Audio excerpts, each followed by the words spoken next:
Hello guys, so they reviewed the fifth fighter today. Who could have but man? I don't really know, but I can keep the suspense so I can make it. The fifth fighter was very suspenseful. There were many leaks saying that Dante, Crash Bandicoot, Doom Guy, and basically anybody else.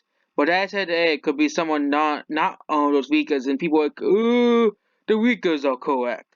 They're always out. They said Dante, okay? Dante will be in Smash Bros. Okay, you know.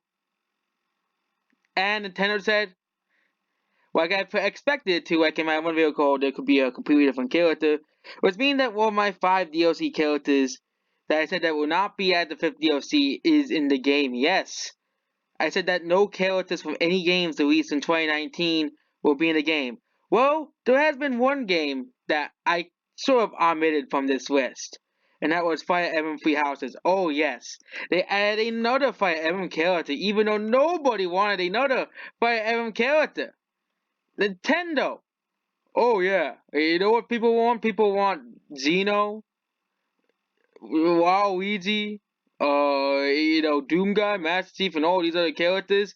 Let's give them another Fire Emblem character. Oh yes, everybody, the most overrepresented franchise in all Smash Bros. Okay, people complain, oh, there's too many characters in Smash Bros. Well, Nintendo says, okay, here's 10 Fire Emblem characters that you definitely did not want, but we'll give them you anyways. Okay, you know, it's kind of like adding Bubsy into Smash Bros. And expecting everybody to accept it. But at least Bubsy is adding a new series. But yes, that means we have how many Fire Emblem characters there are now?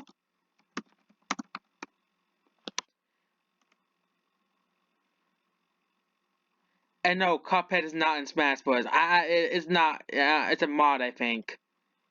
But yeah, the next character. I didn't watch the direct, so I didn't waste 48 minutes of my life waiting for the new character, and it was a Fire Emblem character.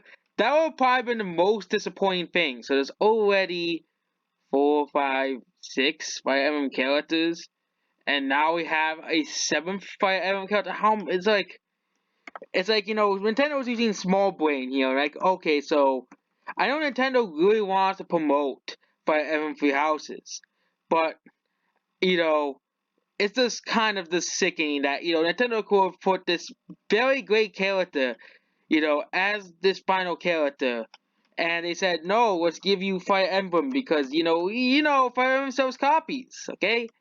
Just deal with it, okay? It's just heartening to see that all these characters that people have been wanting for Smash Bros. We're predicting for Smash Bros. And guess what we get? Goddamn Fire Emblem. It's like we get so many. I bet Smash Bros. 2100 will have like for half the roster will be Fire Emblem characters, because that's how it's gonna be. Okay, the history of Fire Emblem, there are only two characters involved, and then in Smash Bros. 4, they duplicated the six characters. Six characters take up the roster, and now we have officially 8 characters. I think it's 8 characters. We have officially 8 characters, which is why. Why does Nintendo need to put all these Fire Emblem characters in? Okay, if you get higher selling Nintendo franchises, I know sales don't matter with characters. Sales don't matter. Okay, game series. But if Nintendo really want a well represented series, you know by Nintendo, only Nintendo games, because we can't really count for prior games or also have 10 Sonic characters. Only Nintendo game series, Fire Emblem is all the way below Metroid and Yoshi. Yoshi only has one character, but Fire Emblem has 8. Metroid only has 3, but Fire Emblem has 8. You get this? Zelda, which is the fourth highest selling Nintendo franchise, and is third best ongoing Nintendo franchise because the Wii series is only for the Wii, and that includes the bundled copies of Wii Sports.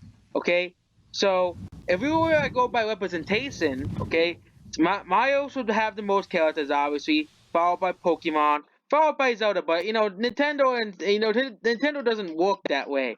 They say, okay, how many characters does the franchise get? How many characters does Zelda get? 5. Whoop-de-doo. One of the most, beloved franchises. Zelda gets less characters than Fire Emblem. And Fire Emblem's popularity is actually only a new thing, so of course it's gonna be far low on the list, obviously, because Fire Emblem's, popularity has been relatively a new thing, you know, a new thing. And now Nintendo seems like, okay, and we can't really go over, other game series like Sonic, because Sonic, for example, is a third-party franchise and they have different rules for the series. But Zelda only has 6 characters. Yes, only 6 characters. And they haven't introduced a new character for Zelda since Brawl. I'm sorry, Young Link, you're a melee character, you don't count. But considering that they add like 2 Fire Emblem characters per game, it's just absolutely just funny, just sickening that we have all these characters we can introduce, all these unique characters that will be fun to play as. They said, oh, we're going to introduce characters that are fun to play as.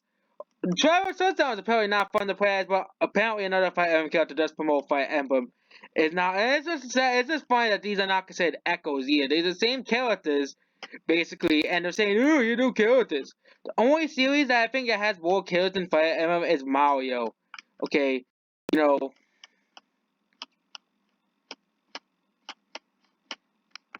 and Mario is Nintendo's biggest franchise, okay? And technically, Yoshi and Donkey Kong are also Mario too. So the main Mario franchise is 9 characters. That's the main Mario franchise, and as including Yoshi, which is 10. The Donkey Kong characters, which is 3, that's 13, and Mario, which is 14. So Mario technically has the extended Mario universe, which includes the Yoshi, Donkey Kong, and WarioWare franchises, is 14 characters. So Mario is still unbeaten in that category, despite the main Mario franchise only having 9 characters. But you gotta realize that Donkey Kong, Yoshi, and Wario are all Mario characters. You can say, oh, no, but they are a part of the extended Mario universe. They are still a part of the extended Mario universe. And Pokemon also has, I think Pokemon has the second most amount of characters here as well. So Pokemon, here, let's go down, Pokemon. How many characters does Pokemon have? I gotta see. So we have 3, 4, 5, 6, 7. I'm counting, Pokemon Trainer is 3 characters, so 7 characters, including 3 from the Pokemon Trainer, 8, 9, 10. So Pokemon has 10 characters, which includes the 3 Pokemon from the Pokemon Trainer. So that's 3 characters, 3 more characters here, which is 6. 7 is Mewtwo, 8, 9, 10. So, did I count it correctly? 1, 2, 3, 4, 5, 6, 7, 8, 9, 10. Yeah, there's 10 characters in Pokemon. So, that means Fire Emblem has almost as many characters as Pokemon, which is just why? Why does Fire Emblem characters have just more representation than Zelda? Because if you were to go here, Pokemon should be, because the 2 most represented franchises make sense, Pokemon and Zelda, Mario, but Fire Emblem having more characters than Zelda, Fire Emblem having more characters than Kirby, but Kirby only has 3 characters. Animal Crossing only has 2 characters despite selling more copies. But you can have these people tell me, but copies don't matter. So your game's selling well does not matter, because Splatoon, for example, only has 12 million copies, but it has 2 games. But Fire Emblem is older than Animal Crossing, older than Kirby, okay? And the fact that this game franchise, the 15th best-selling Nintendo series as well, is far below all of these game series. Major game series like Metroid, which only has 3 characters, actually 4 of Zero Suit Samus, but 4 characters, which 2 of them are the same characters, basically, and one of them is an evil version of the character, and one of them is another villain from. So yes, Fire Emblem is the most overrepresented Smash Bros. Franchise. And of course, we can go over underrepresented Smash franchises, which excluding third-party franchises like Sonic, because if you want to go by representation, Sonic should have more characters than Fire Emblem, as well, but Sonic is a third-party franchise, so Nintendo's even lucky to have Sonic in Smash Brothers. Same thing with games like Street Fighter, where they sold more copies than Fire Emblem, but Street Fighter is a licensed franchise. Nintendo has to get the license for those characters. So that kind of makes sense that that they could only be the sole representation of that franchise.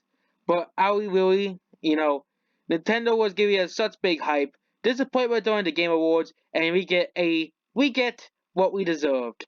Another Fire Emblem character. Maybe it is Sakurai's punishment for us for attempting to leak the next fighter. Sakurai saying, okay, it's the next character, it's Fire Emblem, but we got I won't be surprised if Sakurai and the guy who voice acted Dante were working together to make sure, hey, let's trick the Smash player base to thinking that the next character is Dante, and let's reveal that the next character is a Fire Emblem character. Yeah, that's a good idea. Yes, such a good idea that is. And that's basically it. So, yep, the next Smash Bros. Character is a disappointment. Because, all the characters that people have been wanting to see in the leaks, like, for example, Cosmos, will probably not be in Smash Bros. Ever because we got another Fire Emblem character.